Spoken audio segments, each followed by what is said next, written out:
Hi అండి, అందరికీ నమస్తే. వెల్కమ్ టు మై ఛానల్ మనపల్లె రుచి. ఈరోజు మన వీడియోలో ఎంతో టేస్టీగా ఈజీగా చేసుకునే గోధుమ పిండి చిప్స్ ఎలా తయారు చేయాలో తెలుసుకుందాం. ఇవి మనకు టైం ఉన్నప్పుడు చేసి పెట్టుకొని పిల్లలు అడిగినప్పుడు ఇస్తే ఎంతో ఇష్టంగా తింటారు. దీనికోసం ముందుగా ఒక గిన్నెలో 1 కప్పు గోధుమ పిండి, ఇందులోనే రుచికి సరిపడా ఉప్పు వేసుకోవాలి. అలాగే 1 స్పూన్ వేడి చేసిన ఆయిల్ వేసుకొని కొద్దిగా వాటర్ వేసుకొని పిండిని మొత్తం ఇలా చపాతీ పిండిలాగా కలిపి పక్కన పెట్టుకోవాలి.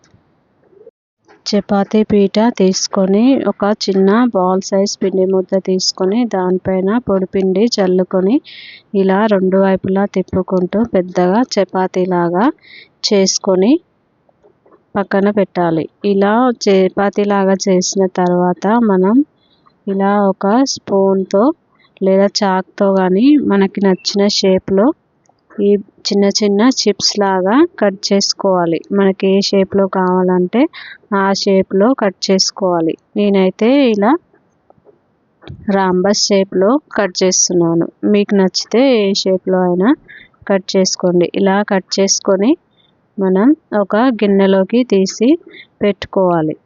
ఇలా మనకి ఇష్టం వచ్చిన షేప్లో కట్ చేసుకొని తీసి పక్కన పెట్టుకోవాలి. ఇప్పుడు స్టవ్ పైన ఒక ప్యాన్ పెట్టుకొని డీప్ ఫ్రైకి సరిపడా ఆయిల్ వేసి ఆయిల్ బాగా వేడైన తర్వాత మనం ముందుగా కట్ చేసి పెట్టుకున్న ఈ చిప్స్ని ఆయిల్లో వేసుకొని 2 వైపులా మంచిగా తిప్పుకుంటూ మంచి కలర్ వచ్చేంత వరకు ఫ్రై చేసుకోవాలి. మంటని మనం మీడియం ఫ్లేమ్లో పెట్టి ఫ్రై చేసుకోవాలి.